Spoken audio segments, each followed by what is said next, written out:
আসসালামু আলাইকুম। আজকে বানাবো তালের পাকান পিঠা। তালের পাকান পিঠা বানানোর জন্য এখানে আমি তালের রস নিয়েছি। তালের রসটাকে দিয়ে দিতেছি। আগে একটা পুর করে নেব আমি এই তালের রস দিয়ে। তালের পাকান পিঠা বানানোর জন্য পুরটাকে আগে বানিয়ে নেব। তো এখানে দিয়ে দেব নারকেল,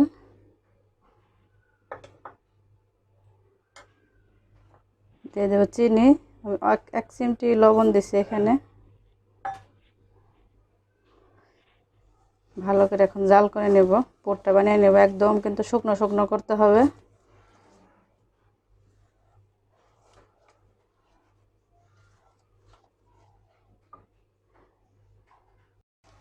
এখানে আমি দিয়ে দেবো অল্প একটু সুজি।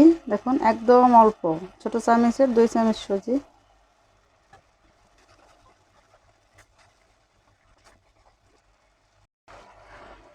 তালের পুরটা বানানোর জন্য দেখুন এখানে কিন্তু অনেকটাই ঘন হয়ে আসছে। আরও ঘন করতে হবে, একদম শুকনো শুকনো করতে হবে। এখানে আমি এই পর্যায়ে দিয়ে দেবো গুঁড়ো দুধ। গুঁড়ো দুধটা দিলে কিন্তু স্বাদটা ভালো হয়। আপনারা অবশ্যই চেষ্টা করবেন গুঁড়ো দুধটা দেওয়ার।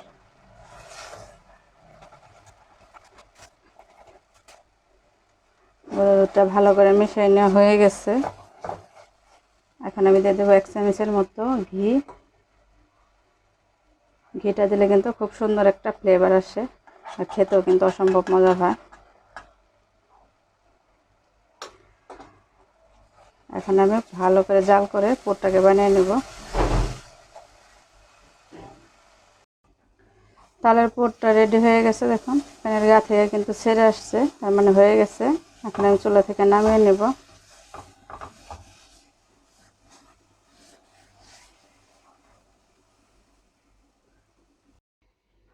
তালের পাকান পিঠা বানানোর জন্য এখানে আমি চাউলের গুঁড়ো নিচ্ছি। আমি এখানে নিচে শুকনো চাউলের গুঁড়ি, আপনারা চাইলে ভেজাটাও নিতে পারেন। এখানে আমি পানিটা বসিয়ে দিচ্ছি, পরিমাণ মতো পানি দিচ্ছি। যতটুকু আমি চাউলের গুঁড়ো নিচ্ছি ওই পরিমাণ অনুযায়ী পানিটা দিচ্ছি। এখানে এখন তালের রসটাও দিয়ে দেব পানিতে।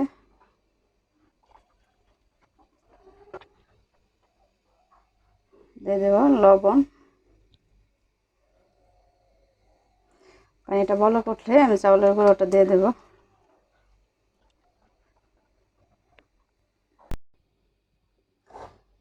এই তো চাউলের গুঁড়োটা দিয়ে আটা খোলানো হয়ে গেছে। দেখুন এরকম। এটাকে এখন নামিয়ে ঠান্ডা করে নেব। তাল পাকান বানানোর জন্য যে পুরটা করে রাখছিলাম, দেখুন পুরটাকে আমি হাত দিয়ে এরকম লম্বা লম্বা করে নিছি। হাত দিয়ে এরকম লম্বা লম্বা করে নিলে বানাতে খুব সুবিধা হয়, খুব তাড়াতাড়ি বানানো যায়। আর আমরা নারকেল দিয়ে যখন পাকান পিঠাটা বানাই এরকম করেই নিই হাত দিয়ে। তাই তাল পাকান বানানোর জন্য এরকম হাত দিয়ে করে নিছি। আপনারাও চাইলে এরকম করে নেবেন, খুব তাড়াতাড়ি বানানো যায়। এখন যে চাউলের গুঁড়োর ডোটা আমি করে রাখছিলাম, এরকম হাত দিয়ে আমি করে নিছি, ভালো করে মধে নিছি। এখান থেকে বড় করে একটা রুটি বেলে নেব আমি।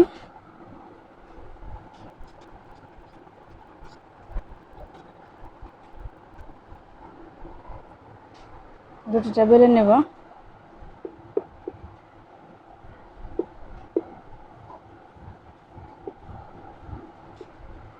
আমি বড় করে রুটি বেলে নিতেছি, আপনারা চাইলে ছোট ছোট করে রুটি বেলেও করতে পারেন। এরকম বড় করে একটা রুটি বেলে নিছি। এখন কিভাবে আমি কাটি আপনাদের দেখিয়ে দিচ্ছি। খুব সহজ কিন্তু কাটা। একটা করে তালের পুট এখানে দিয়ে দিলাম। আমি এখানে কাটার নিছি, এখানে একটা টিন কাটাও নিছি, আপনারা যে কোনোটা দিয়ে কাটতে পারেন।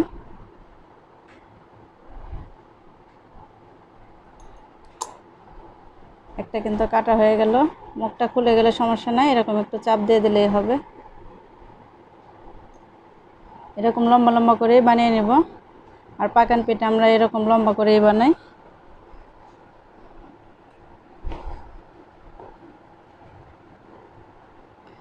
টিন কাটা দিয়েও একটা কেটে দেখাচ্ছি আপনাদের।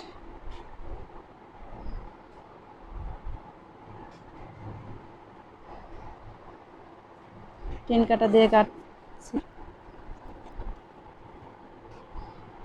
এরকম করেই সবগুলো পিঠে বানিয়ে নেব।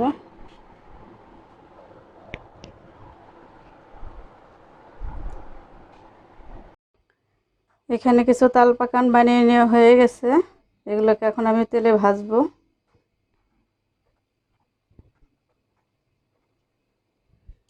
এখানে তেলটা আগে থেকে বসিয়ে রাখছিলাম গরম করার জন্য।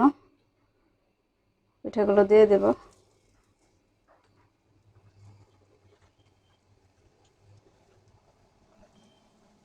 আর এই পিঠেগুলো কিন্তু আপনারা চাইলে হালকা ভেজে ফ্রিজে রেখে দিতে পারেন, অনেক দিন সংরক্ষণ করে খেতে পারবেন।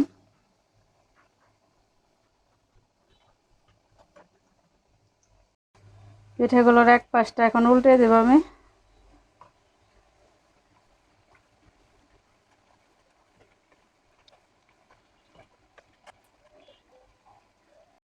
তাল পাকানগুলো উল্টে পাল্টে ভেজে নেওয়া হয়ে গেছে। এরকম সুন্দর কালার করে ভেজে নিচ্ছি আমি। দেখুন,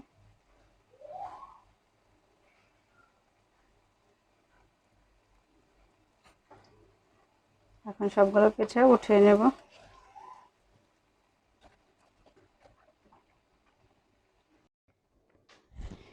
এই তো সবগুলো তাল পাকান ভাজা হয়ে গেছে।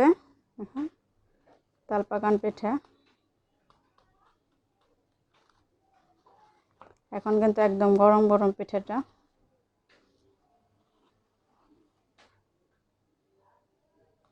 আর এই পিঠাটা আপনারা আর এক কাজ করতে পারেন, প্রথমে হালকা ভেজে রেখে দিলে তারপর যদি আরেকবার ভাজেন তাহলে কিন্তু একদম মচমচা হবে।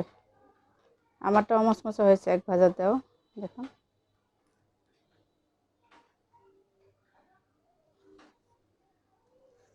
তাল দিয়ে এখন তালের সিজন, আপনারা তাল দিয়ে এরকম তাল পাকান পিঠা বানিয়ে খেয়ে দেখবেন।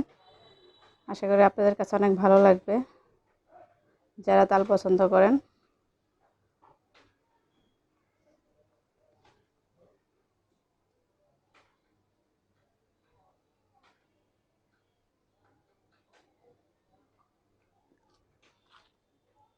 একদম গরম গরম আপনাদের একটা ভেঙে দেখাচ্ছি আমি। দেখুন ভিতরের পোরটা।